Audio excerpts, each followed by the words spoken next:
Je joins cette petite vidéo à la correction des exercices sur la division pour vous remontrer deux divisions que je vais écrire au tableau et pour que vous puissiez bien voir toutes les étapes auxquelles il faut bien penser.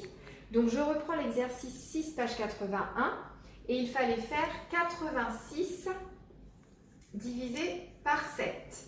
Donc 86, je vous rappelle que c'est le dividende, divisé par 7, 7 c'est le diviseur.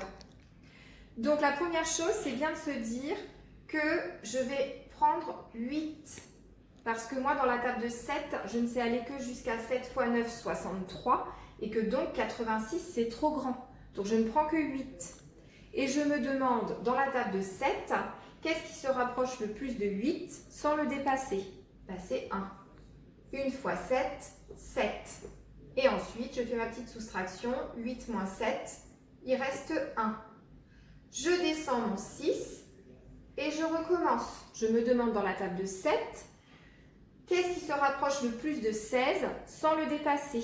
Eh bien, ça va être 2 fois 7, 14. Et il va me rester 16 moins 14, 2. J'ai terminé. Donc, 86 divisé par 7, c'est égal à 12. 12, c'est le quotient. Reste 2.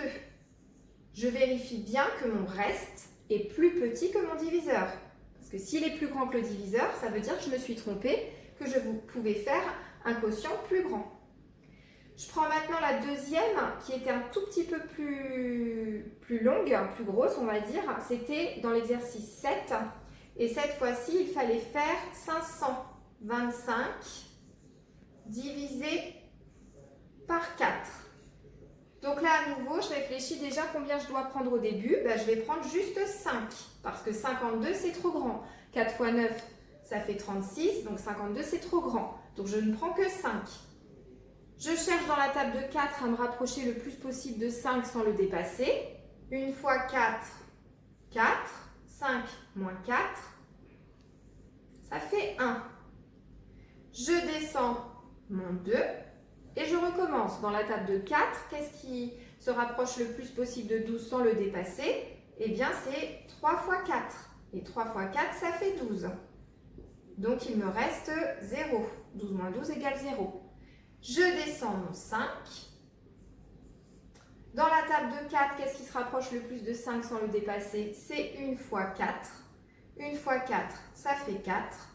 Et il me reste 1. 5 moins 4. Donc, 525 divisé par 4, ça va être égal à 131, reste 1. Voilà, j'espère que vous avez maintenant bien compris.